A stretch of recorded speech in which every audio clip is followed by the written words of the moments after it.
Every game strikes its own note. And these notes together like the music of the season. But some notes must be played loud. Some notes must be played loud. Some notes must be played loud. with feeling. With feeling. Derby games. Have a sound of their own. The derby. The derby. The derby. The away day without distance. This is not the grand enterprise stretching across the continent. On derby day, you stay within your postcode. The short hop. Through shared space, Small miles. giant contrasts. Culture clash. Colour clash. Neighbours, rivals. One city, two teams. This is to be the governor of the manor. On this day, to be pride of the city. Who, on this day, shall hold sway? This is intimate. This is personal. This is to bring the action right here. You, Me. Him. Them, Us. all within touching distance. This will be settled here. right here upon this stage. Beating the derby drum. The rhythm. The beat of the derby. These are the notes that will drive the music of the season. And who will play these notes? Who will rise to the occasion Who will lay claim to this stage on derby day? on Derby Day? On Derby Day.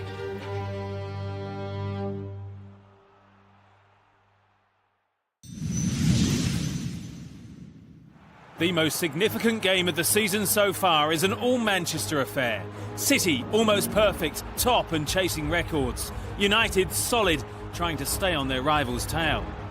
This match will have a big impact on the title race no matter what the outcome. And once again, it's Jose versus Pep.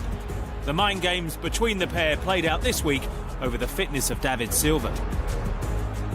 Do you want the true or what do you want? Yeah, I don't want the other manager's version. It's the true, eh? No stories of David Silva, all the true. Could you give us an update on David Silva's fitness? He's going to play. He's going to play? Yeah. Because Jose Mourinho seemed to suggest that you were perhaps trying to pull the wool over our eyes a little bit. He's going to play. I don't think it's hyperbole to say that these are two of the finest minds amongst football management that the world's ever seen. They just have incredibly different ethoses on how to play football. Pep Guardiola built his reputation on control and class and style against Jose Mourinho, who's built his name on solidity and defensive football, which has gotten great success. This is first against second, but it's more than that. It could decide much more than where Silva ends up this season. It could decide the future of football tactics. So what's changed with Man City this season from last season? One of the key figures of City's play this season has been how well the fullbacks have attacked. If you've got Raheem Sterling bothering you, as an opposition team, if you've got Raheem Sterling bothering you, it opens up a great swathe of space here. Kyle Walker can get into it. Particularly Kyle Walker, it was quite obvious when Pep signed him, this was the player that was going to change Manchester City this season. One of the big differences from last season is that before it was Gaël Clichy, Bakary Sagna, both the wrong side of 30. It didn't really work. It's taken them a whole year to learn this system, which is so complex. It's all about positional play, all about trying to dominate the opposition over in the defence, and it always happens with Pep teams. It takes time. The other thing that Pep's very good at, he divides the pitch laterally into 5 equal strips. This is where Kyle Walker has been underlapping all season. He just steams past like a train, and that attracts at least one defender. Sterling's got more space. Things happen, and then you've got De Bruyne and Silva dropping off and causing havoc. In a nutshell, it's very fluid, and that is very difficult for opposition teams to track. I love when my players, from the goalkeeper until the end, they are able to pass the ball as quick as possible, move in one sense. It depends one movement, it depends of the other. But sometimes it's more difficult to do that because the opponents play the same, but I love it, yeah. I think when you see our patterns like a manager since Barcelona, Bayern Munich here is quite similar in the terms I won the ball. That is my main principle. So now we move on to Manchester United. The big talking point is not having Paul Pogba. You can look at it in 2 ways. He's not quite got that same defensive strength as Ander Herrera. Herrera will be busy moving around various City runners. The problem is Paul Pogba is United's source of creativity. Ashley Young and Antonio Valencia are going to be particularly important in this game. In the absence of Pogba, they're going to be these great outlets out wide. They will on occasion break out, knowing that there's cover in midfield. Presumably Matic and Herrera will drop into that space. So then there's Romelu Lukaku playing up front on his own. So Martial's going to be playing very close, trying to feed off these knockdowns, get the second balls. They won't be afraid to go direct if they need to. You look at the goal that they scored against Tottenham, that came from a very direct ball to Lukaku, flick on, Martial getting in behind and scoring. Me as a manager, I can try to define a game plan. I can try to work a direction, but football is unpredictable. You don't know what can happen. You know, there are so many things that are out of control that can transform totally the direction of the games. So this is how we think that Man City and Man United will line up against each other this weekend. United might try to sucker them in to then get behind them. The wingers will be trying to pin back the wing backs if United play a back five, because then that's half of United's team almost out of action. And then there's Fernandinho at the back of midfield. He can change the angle of attack, see if you can find a weakness. This is the only way Pep Guardiola knows, and Jose Mourinho won't really mind that too much, because the way he'll see the getting at City is probably on the counter. That's how they did it against Arsenal. We know City are vulnerable from the counter. If you've got two attacking full-backs, they need to get back home if United are breaking. All it takes is a quick release, and then you've got a potential problem. These two players here are going to be particularly important for Manchester United. Nemanja Matic and Herrera. These two players are going to have to marshal this area really, really well, because they'll be wanting to force City's attackers out wide. And the way that the forwards are going to work, we're going to split into these areas here, going behind the centre-backs, who are not the quickest, with support from players like Antonio Valencia, who will be trying to exploit any space that Fabian Delph's leave in this area. If any game is going to stop City's gallop, it will be Manchester United, it will be Old Trafford, and it will be Mourinho. I think the only thing we can be sure about in this game is it's going to be a fascinating battle.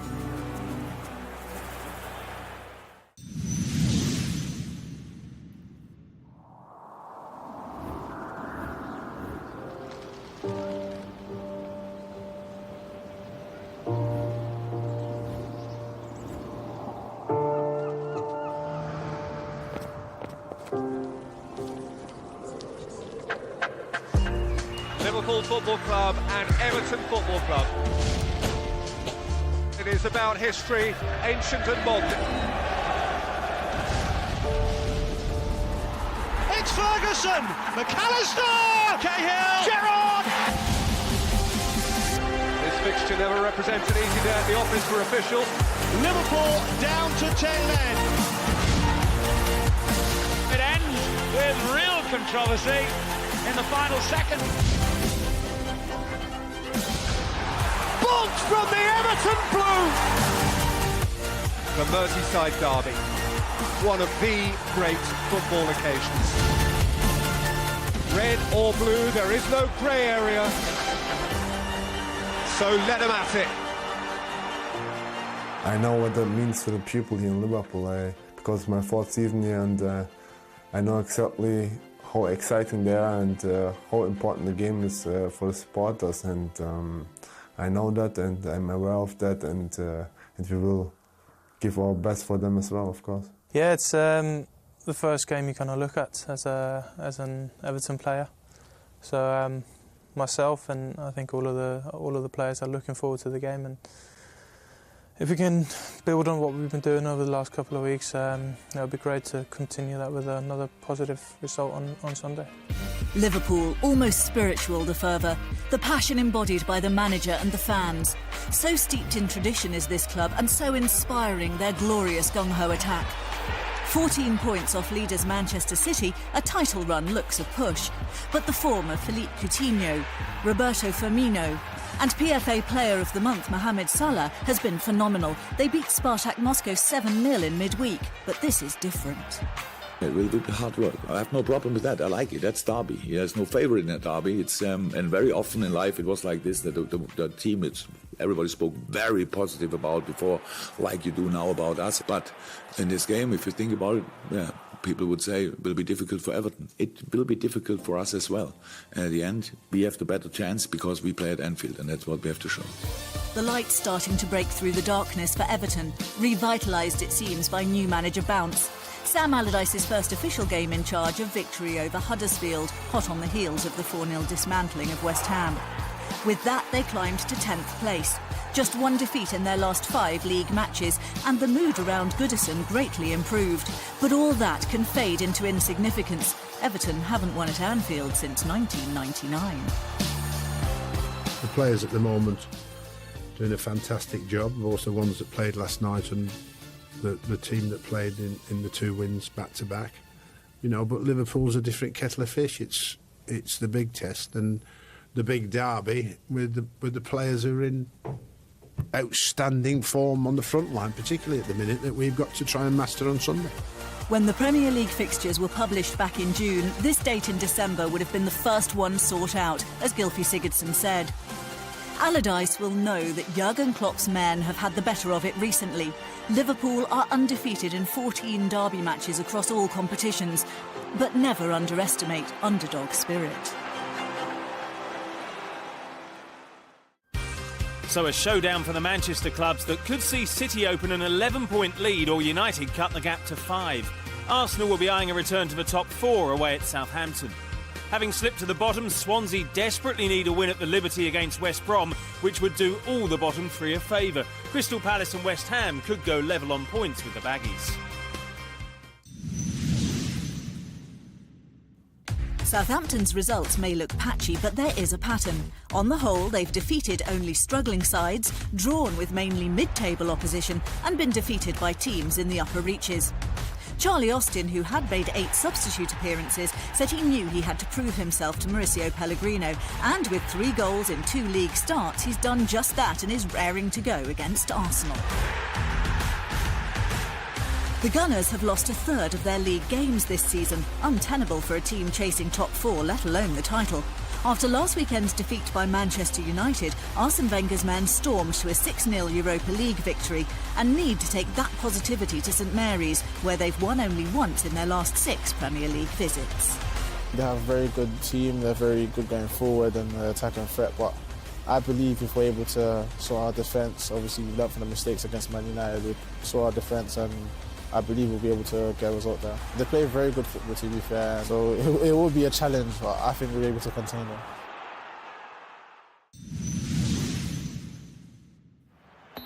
Burnley and Watford are undoubtedly the surprise packages of the season. Both hot on the heels of the top 6, with the Clarets 3 points ahead of the Hornets. Sean Dyche is firmly focused on the here and now, even if some Burnley fans are beginning to dream of European qualification. And he'll demand a response from his side following the loss last time out against Leicester, made even worse by an injury for Robbie Brady. The Irishman is sidelined long-term following knee surgery. He's adapted well. You know, at the end of last season, he was beginning to. There's a few question marks, but he's done very, very well this season. You know, and I think he's moulded into what we do as a group and his part within that. It opens up a gap. It opens up an opportunity. You know, and I think we've got a demanding group now. And you know, I mentioned many times my belief in the whole group. Well, here's another chance for it to shine. The future certainly looks bright for Watford under Marco Silva, with 4 away wins to their name already. They were relieved to hold on to their in-demand manager, who's prospering despite a growing injury list. Midfielder Will Hughes missed the draw against Spurs with a hamstring problem, and Silva's expecting to do without him until the new year.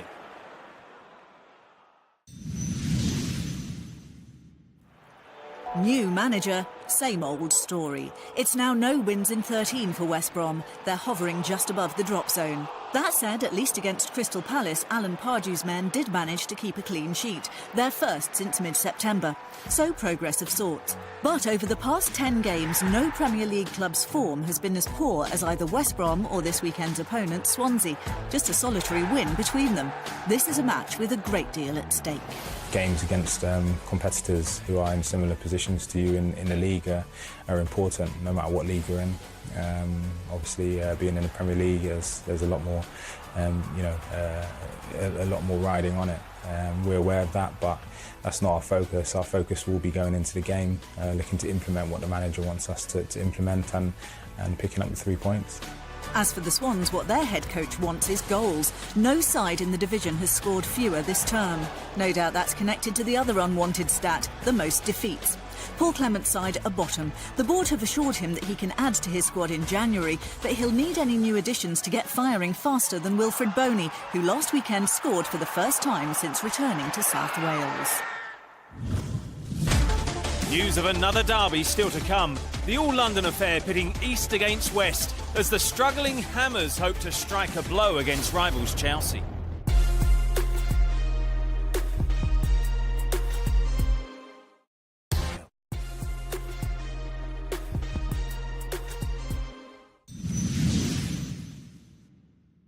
In the last few weeks, we are so frustrated about the result.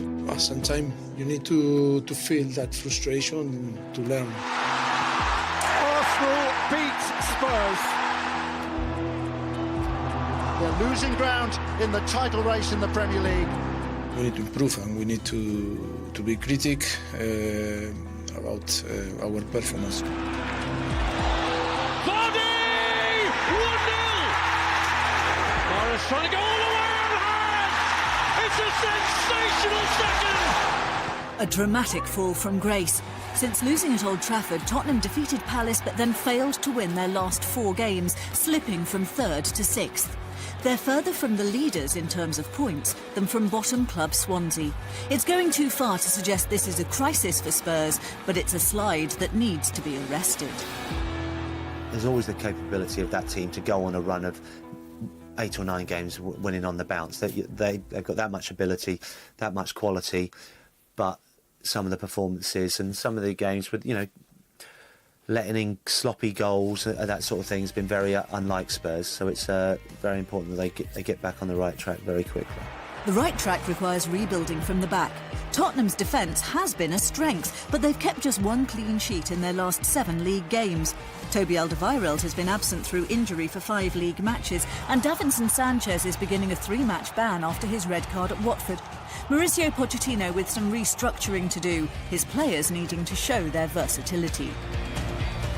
We finished with playing with in Watford with Eric Dyer and Jan Vertonghen, and then we have Juan Foyth. Yes, we have different options. Ben Davies can play like a central back. Serge Aurier can play like a central back. Play before in Paris Saint-Germain in that position. I think we have plenty of different options to use. Stoke City have for some seasons now been consistently inconsistent. That's still the case. The victory over Swansea saw them climb to 13th after successive defeats had dropped them down the standings. The Potters' back line has been particularly porous, but manager Mark Hughes feels a decent run isn't too far away. There'll be a time in the season where we can really kick on. We sense we're getting to that period now because the opening fixtures at the beginning of the season were difficult for us, but we've come through that and we've got a decent return, in my view.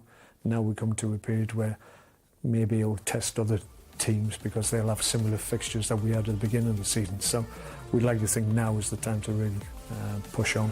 Tottenham 4, Stoke 0. Spurs have beaten Stoke by that scoreline in the last 3 league meetings.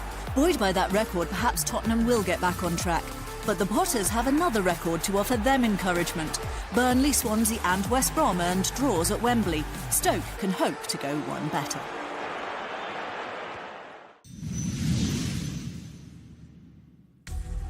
Having led their sides to the Premier League, both David Wagner and Chris Hughton have drawn much praise this season, but neither's won since the 4th of November. Huddersfield's slide is directly linked to a goal drought. Just 2 goals in 6 games bound to be costly as they've suffered 4 successive defeats. The Terriers need to use this match to relaunch their campaign. We are the smallest club in this league, so it's not a problem to lose 4 games in a row because we are still 5 points in front of the relegation. Our target's only to stay in this league, so now on Saturday is the next game at home and we go again and try to get the 3 points. Hughton will be interested in Brighton's reaction to their first heavy defeat, the 5-1 trouncing by Liverpool. In the survival picture, this fixture's arguably even more important, and the manager must decide whether it's time to reshuffle his lineup. No club has more men who've played every minute of every game so far. Red letter days in South London. Crystal Palace are off the bottom, unbeaten in 4 games. The Eagles not exactly flying, but heading in the right direction. At Selhurst Park, they're unbeaten since mid-September, and this cauldron of passionate support is to be developed. The club revealed ambitious expansion plans. Roy Hodgson knows such big projects demand Premier League survival. Visiting Bournemouth had been in the bottom 3. Matters for Eddie Howe's men have improved, though he wasn't happy with the yellow card handed to Adam Smith for simulation. That 5th caution of the campaign means the defender's suspended. The Cherries need points. They face both Manchester clubs and Liverpool before Christmas. I think there'll be a few surprises in terms of scorelines. Just in terms of how less recovery there is, and we've got a lot of tough games, so we're going to have to be at our very best to get enough points, to get through this month. Despite taking the lead at Stamford Bridge last weekend, Newcastle were ultimately no match for Chelsea and have taken just 1 point from the last 18 available. Form which suggests Rafa Benitez is in danger of an unwanted personal milestone this time out. He's never lost 3 Premier League home games in a row. The Spaniards' Leicester counterpart is seeking a 3rd consecutive victory in the competition for the first time. Claude Puel's enjoyed back-to-back home wins and hopes to add his first away success in his 7th game in charge. With the Foxes now well clear of the relegation places in 9th, the new manager's had a positive impact. In general, he wants us to play and keep the ball more. So, we do a lot of work in training on pattern play, and he's trying to push more confidence in us to get on the ball in positions where you probably wouldn't feel comfortable to, and just have the confidence to have it and play still. The capital might not be the primary focus on this derby weekend, but in London on Saturday, another rivalry will be played out. And it's time for Chelsea to step up. Antonio Conte's men travel north and east to West Ham. If the Blues win, they'll cut the gap to Manchester City to 8 points and find themselves cheering for United the next day. That might be unexpected, but Chelsea's resurgent run shouldn't be. After all, Conte masterminded a similar upturn last season. On Sunday, there will be a game, a derby in Manchester. Yeah, we all know this. And for this reason, we have to try to win the game. It won't be easy against West Ham. I saw Manchester City, they struggled a lot before to win the game against them. We must pay great attention and we must be focused. We know we are still far from Manchester City. They are doing really well, but we are confident. We know that it's hard. What we did last season, to win 13 games in a row is very difficult, but we are ready for a challenge. We know that we have to do an amazing second part of the season if we want to challenge the title. Eden Hazard's skyrocketing form coincides with his team's improved performances. The Belgian's first involvement in a Premier League goal this season was an assist against Watford. Since then, he's scored 5 times. And including the victory over the Hornets, the Blues have won 6 of their last 7 matches. But the numbers barely do justice to the player's influence. Eden is a player that I know him since my time in France, that I played against him when we came here together. I've seen his improvement. You see in the game he can make the difference at any point. But Eden is a player that works for a team. He doesn't care about giving a pass for an assist, an easy pass. He will do it. So we are really happy to have him with us. Not such a happy prospect for the Hammers. In a cruel twist of fate or the fixture computer, West Ham faced Chelsea straight after a trip to the Etihad. Though they nearly did the Blues a favour, a determined performance forced the league leaders to find an extra gear in search of a late winner. But when you're second from bottom, points are the priority. I think we were good without the ball, and I think when we got the ball we were okay. I'd like us to be much better when we get the ball as well. But hopefully that in time we can work towards that. But ultimately, we have to try and stop conceding goals. We've done it with a little bit of a patched-up defence last week.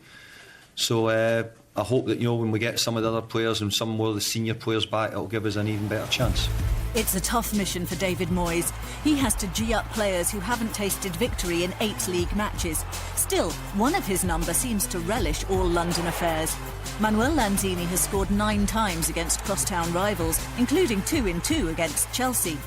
Inspiration for his fellow Irons if they're to emerge with 3 points from the furnace of a derby at the London Stadium.